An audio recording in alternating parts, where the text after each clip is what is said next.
ಯಡಿಯಪ್ಪ ಅದಕ್ಕಿಂತ ಮುಂಚೆ ದ್ವಾರಕೀಶ್ ಅವರು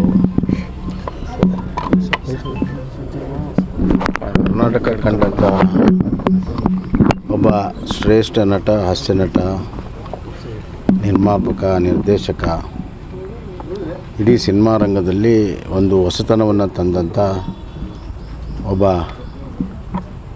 ಕಲೆಗೆ ಭಾಳ ದೊಡ್ಡ ಕೊಡುಗೆ ಕೊಟ್ಟಂಥ ನಟ ದ್ವಾರಕೀಶ್ ಅವರು ಲಕ್ಷಾಂತರ ಜನರನ್ನು ರಂಜಿಸಿದ್ದಾರೆ ಮತ್ತು ಅವರು ತಮ್ಮ ಬದುಕಿನಲ್ಲಿ ಏನೇ ಕಷ್ಟ ನೋವಿದ್ದರೂ ಕೂಡ ಜನರನ್ನು ನಗಿಸೋದರಲ್ಲಿ, ಸಂತೋಷಪಡಿಸೋದರಲ್ಲಿ ನಿರಂತರವಾಗಿ ಮಾಡಿದ್ದಾರೆ.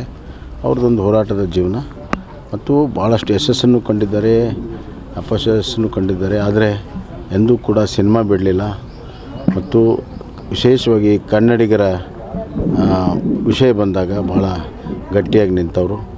ಅಂಥ ದ್ವಾರಕೀಶ್ ಅವರು ನಮ್ಮನ್ನು ಬಿಟ್ಟು ಅಗಲಿರುವಂಥದ್ದು ಕನ್ನಡದ ಚಿತ್ರರಂಗಕ್ಕೆ ಭಾಳ ದೊಡ್ಡ ಹಿನ್ನಡೆಯಾಗಿದೆ. ಅದರ ಜೊತೆ ಕನ್ನಡಿಗರಿಗೆ ಎಲ್ಲರಿಗೂ ಕೂಡ ಭಾಳ ದುಃಖ ಬಂದಿದೆ. ವೈಯಕ್ತಿಕವಾಗಿ ಕೂಡ ನನಗೆ ಭಾಳ ನಷ್ಟ ಆಗಿದೆ. ಅವರ ಆತ್ಮಕ್ಕೆ ಶಾಂತಿ ಸಿಗಲಿ, ಅವ್ರ ಕುಟುಂಬಕ್ಕೆ ದುಃಖವನ್ನು ಭರಿಸುವಂಥ ಶಕ್ತಿ ಸಿಗಲಿ ಅಂತ ಹೇಳ್ತೀನಿ.